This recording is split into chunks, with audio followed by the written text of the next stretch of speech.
Hi guys, I'm just here to do a quick video on my Lithops, and it's not these ones, but I thought I'd do an update on them actually. Look, they're actually getting their new leaves now. I've got a few that have opened up nicely. They're doing well. And this ugly guy is actually decided to shed his leaves. I don't know if you watched my other video, I'll put the link in.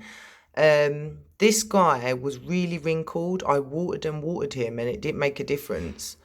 And yeah, this just proves that they do go wrinkly when they're going to shed their leaves as well.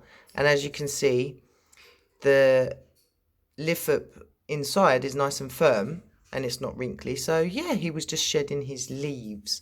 And I did put some of this I found at my local plant shop. They were selling these. I don't even know what this is. It is a rock. It's a rock, obviously. It's some sort of stone, but they said I can use it in my plants and it breaks quite easily. So anyway, I used the small bits in the soil and he's doing much better.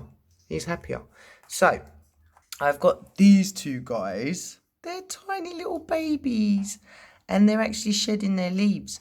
But they're not doing too good in the soil that I've got because it's just perlite and normal soil.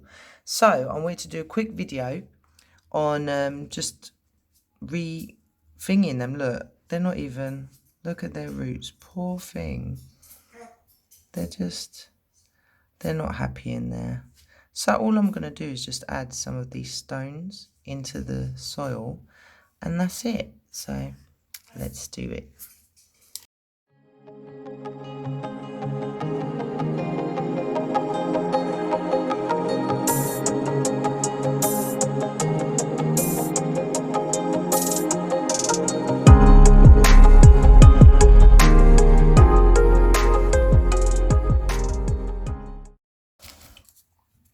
And there you have it, guys. They hardly have any roots anyway, but I'm hoping they'll be happier in this. Like I said, I live in Cyprus and we don't have much. Like, we don't have cactus soil mix and things like that. Where I live, we don't anyway. So, yeah, I'm just going to have to make do with making my own soil. And this looks much better than what it was. So guys, thanks for watching, and I'll probably do an update on these guys if they live. It'd be interesting to see if they grow. Thanks for watching and see you again soon. Bye.